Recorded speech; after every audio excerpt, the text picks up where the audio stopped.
Welcome दोस्तों, परदेसी flight पर आपका बहुत बहुत स्वागत है। दोस्तों आज हम बात करेंगे ओमान फ्लाइट को लेकर जो अपडेट आई है और जो कुछ पाबंदियां लगाई गई हैं ओमान की तरफ से, उसके बारे में बात करेंगे। इसके अलावा दोस्तों इंडिया सऊदी अरब के दरमियान एयर बबल एग्रीमेंट को लेकर संसद में जो भारतीय विदेश मंत्री एस जयशंकर के द्वारा बयान दिया गया था उसके बारे में बात करेंगे। इसके अलावा दोस्तों इंडिया सिंगापुर के दरमियान फ्लाइट को लेकर भी बात करेंगे। सबसे पहले दोस्तों बात करते हैं ओमान की। तो ओमान ने कल एक बड़ा फैसला लेते हुए इंग्लैंड से आने वाली सभी डायरेक्ट फ्लाइट पर पाबंदी लगा दी है।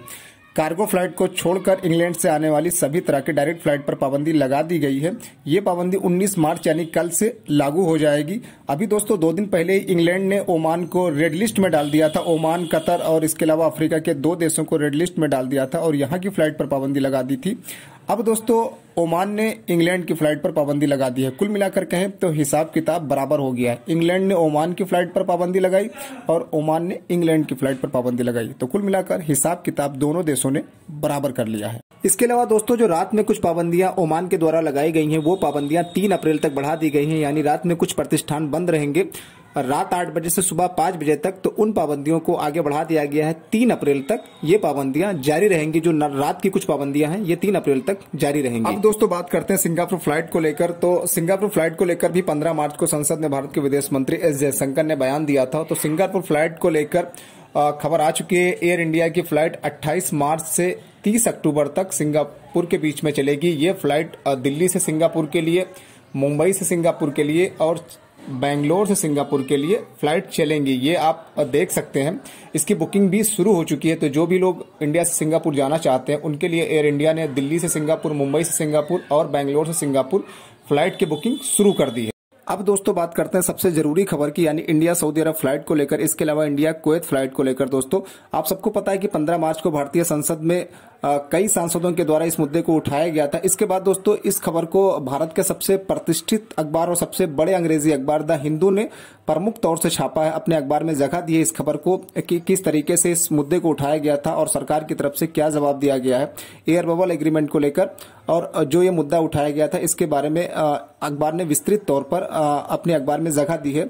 दोस्तों आप सबको पता है 15 मार्च को भारत के कई सांसदों ने, चाहे वो आनंद शर्मा हो, मनोज झा हो, त्रिची शिवा हो, इसके अलावा प्रफुल्ल पटेल हो, कई सारे सांसदों ने इस मुद्दे को उठाया था और ये सरकार से पूछा था कि सरकार के पास क्या प्लान है प्रवासी भारतीयों के लिए, खासतौर पर गल्फ देशों से जो लोग इंडिया आए हुए हैं अभी जा नहीं पाए हैं उनके लिए सरकार के पास क्या योजना है, क्या प्लान है उन्हें वापस अपने देश भेजने के लिए, यानी जहां वो काम करते हैं वहां उनको भेजने के लिए सरकार के पास क्या प्लान है। इसके बारे में भी जवाब मांगा गया था विदेश मंत्री से, क्योंकि आनंद शर्मा ने, जो कांग्रेस के सांसद, उन्होंने इस बात को काफी प्रमुखता से उठाया था कि कई सारी समस्याएं हैं उनके सामने, खासतौर पर उनके नौकरी को लेकर, जो उनकी आर्थिक स्थिति खराब हुई है उसको लेकर।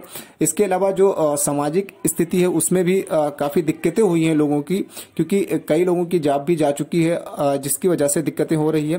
तो पूछा गया था विदेश मंत्री से कि सरकार क्या कर रही है इनको भेजने के लिए जो लोग अभी तक नहीं जा पाए। इसके बाद विदेश मंत्री ने जवाब दिया था। Can we do more bubbles? Absolutely. We are talking to everybody. In fact, I mean today our priorities for bubble would be 1, Saudi Arabia and Kuwait in the west, Japan, China, Singapore.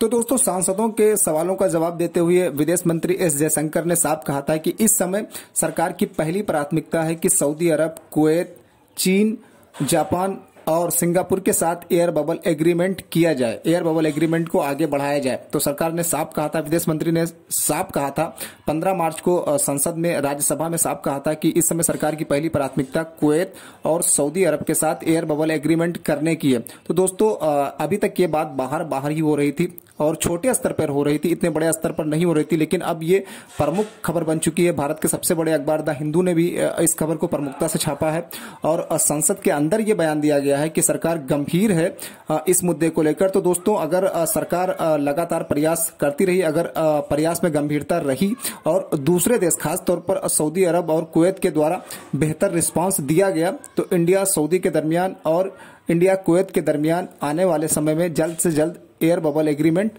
हो सकता है। हम सबकी दोस्तों दुआएं हैं, हम सबकी ये उम्मीद है कि इंडिया सऊदी अरब के दरमियान और इंडिया कुवैत के दरमियान जल्द से जल्द एयर बबल एग्रीमेंट हो जाए।